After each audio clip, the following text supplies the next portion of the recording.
Army की जो vehicle लगी है या फिर पुलिस की व्हीकल आती है। इनिशियली हमारे पास आमिर का फोटो नहीं था, हमारे पास एक फॉरेन टेररिस्ट, लोकल टेररिस्ट ये इनपुट था जो उस बिल्डिंग में फर्स्ट फ्लोर पे रहते हैं। इनिशियली ये हमारे पास जो सिक्योरिटी फोर्सेस ने या फिर जिनके पास गई थी जानकारी, उनको ये इंटेलिजेंस बताई गई थी। उस दौरान 5 बजे आमिर जब नीचे उतरता है और आर्मी की एक पार्टी उसको रोकती है, वो वहां बैठ जाता है, उससे उसका फोन मांगा जाता है, फोन उसके पास नहीं था। आर्मी की उस टीम का कहना है कि मुझे ऐसे भी शक गया कि कैसे ऐसा कैसे पॉसिबल है कि फोन उसके पास नहीं है, तो उसने उनको वहां पे बिठा लिया। लेकिन चूंकि वहां पे जब पुलिस की टीम आती है तो उसी बिल्डिंग के डॉक्टर मुदस्सिर गुल के पार्टनर पे से जो हमारे एक विटनेस भी है वो वहां पे पहुंचते हैं, वो इस बात का वो बयान भी देते हैं, हाँ सर मैं पहुंचा, मैंने कहा कि अरे ये तो मैं पहचानता हूं, ये तो डॉक्टर मुदस्सिर गुल के साथ काम करता है और ये पानी वानी ले जाता है, इसका कोई ऐसा नहीं है, वो मेरी गारंटी है, आप इसको जहां जा रहा है जाने दीजिए। उनकी गारंटी पे और एसएचओ की पहचान पे उनको कुछ देर के लिए चुप छोड़ा जाता है। अब आधे घंटे बाद तकरीबन 6 बजे तक जब पुलिस की एक पार्टी पहले सर्च कर लेती है बिल्डिंग को, उनको 2 कमरे बंद नजर आते हैं। आर्मी की पार्टी जाती है, वो सर्च करती है, 2 कमरे बंद नजर आते हैं। हुआ कि ये कमरा खोलेगा कौन? तो बात आई कि आमिर ने ही, यही उस बिल्डिंग का केयर टेकर है, उसको बुलाया जाए। तो जिन हजरत के कहने पे उनको छोड़ा गया था वो वहीं पे थे, जो साइड में पब्लिक को रखा गया था। उन्होंने कहा कि मैं बुलाता हूं। वो जाकर क्लासिक हॉस्पिटल में जिस जगह पे, जिस लोकेशन पे बैठा था या इनके कोई जो नोन के साथ वो बैठा हुआ था, उसको उन्होंने कॉल किया, अगर तुम्हारे पास आमिर है तो उसको वापस भेजो। उन्होंने वापस भेज दिया। इस प्रकार फिर आमिर दोबारा वापस आता है और ये कहा जाता है कि तब तक हमारे पास आमिर की फोटो भी थी और तब तक हमारी जानकारी भी थी। हम लोगों ने उनसे फोन मांगा, वो बोलता है कि मेरा फोन बिल्डिंग के अंदर है, बिल्डिंग के अंदर है। फिर उससे पूछा जाता है कि आप बिल्डिंग में और कुछ है? वो पूरी तरह इस बात को बोलता है कि सर बिल्डिंग में कुछ नहीं है, तो फोन दो। फिर जो बिल्डिंग के मालिक है डॉक्टर मुदस्सिर गुल वहां भी थे, उनसे भी पूछा जाता है बिल्डिंग में कोई है? रेंट पे जिन्होंने रखा हुआ था अल्ताफ साहब से पूछा जाता है, सब ने कहा बिल्डिंग में कोई नहीं है। आमिर को बोला गया फिर जाओ अपना फोन लेकर आओ। आमिर की अपनी बिल्डिंग में जाकर रूम में सर्च करते हुए वीडियो फुटेज भी है जो अभी इसमें शेयर नहीं किया गया है। उस सर्च करता है और दोबारा बिना फोन लिए वापस नीचे आता है। सिक्योरिटी फोर्सेस को बताता है कि हमारा फोन हो सकता है उन 2 कमरों में बंद हो जिन 2 कमरों में ताले लगे हैं। सिक्योरिटी फोर्सेस का कहना है कि इसके इस बयान पे हमने असरटेन किया कि ये किन के कमरे हैं। एक आईटी सॉल्यूशन का कमरा आता है, आईटी सॉल्यूशन करके एक लैपटॉप बनाने वाली कंपनी है, और एक बिल्डिंग ऑनर का कमरा है,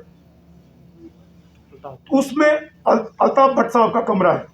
तो सबसे पहले आईटी सॉल्यूशन वाले कहा जाता है कि तुम्हें इस बिल्डिंग में कहीं कोई सस्पिशियस कुछ ऐसा दिखता है? वो बोलता है कि नहीं।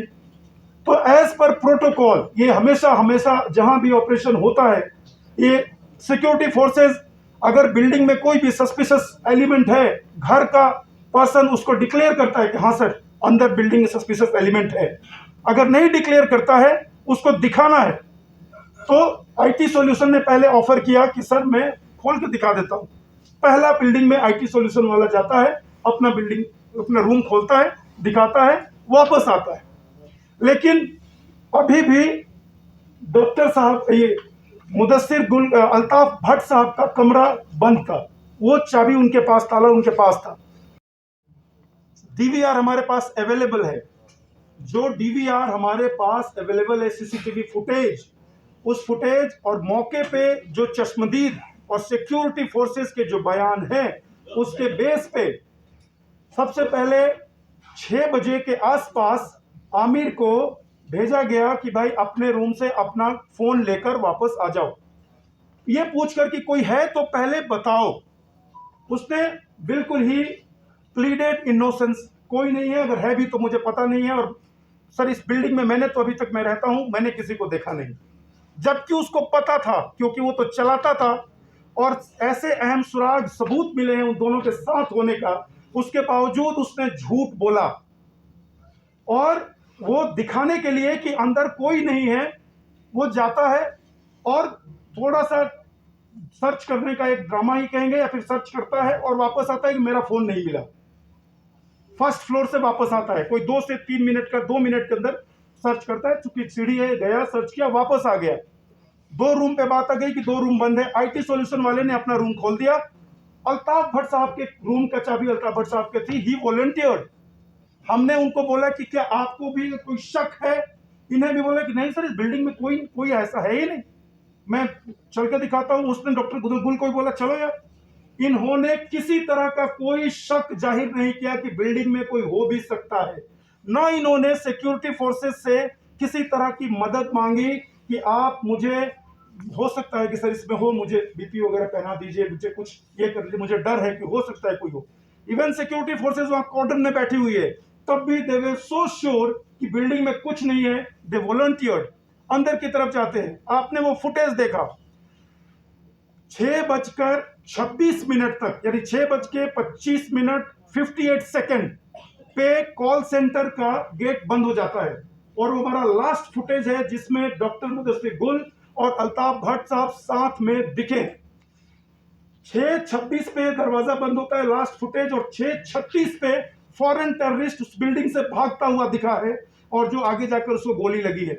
10 मिनट की क्या कहानी है। हालांकि अंदर किसी ने देखा नहीं, कोई चश्मदीद नहीं था, और कैमरे भी कमरे के अंदर थे, रूम के अंदर थे। लेकिन जो कहानी अभी हालात से, और जो हमने वहां पे जाकर वहां पे सर्वे करके देखा, वो आपके सामने ऐसे बनता है। आपने देखा कि मुदस्सिर गुल साहब का जो चश्मा है वो हाइड आउट के टेबल पे पड़ा हुआ था। इट मींस दरवाजा बंद होने के बाद डॉक्टर मुदस्सिर गुल, जिनको चश्मा खोलते हैं, वहां बैठते हैं। वहां पे एक पर्सन पहले से था, क्योंकि हाफ ईटन फूड वहां पे रखा हुआ था।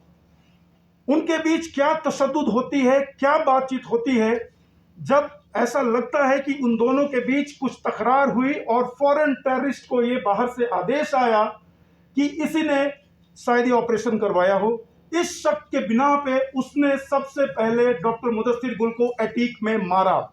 ये एफटी, अभी हमारी एसआईटी हालात के जो भी हमारे पास सबूत है उसके बेस पे ये बोल रही है, क्योंकि उनकी बॉडी अटैक के बीच में गिरी है। ऐसा भी नहीं है कि वो तैयार था, जैसे ही कोई गेट से आए उसको मार देगा, तब उनकी बॉडी गेट पे मिलनी चाहिए थी, या फिर वो हाइड आउट के अंदर बैठा हुआ है, हाइड आउट में ही मार दिया, नहीं था।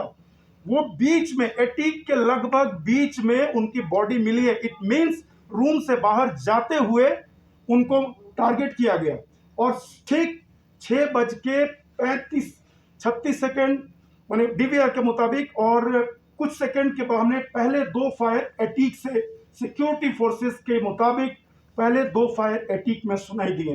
ये वही फायर थे, पिस्टल फायर, क्योंकि उनकी बॉडी के पास पिस्टल के ही बुलेट खोखे मिले थे।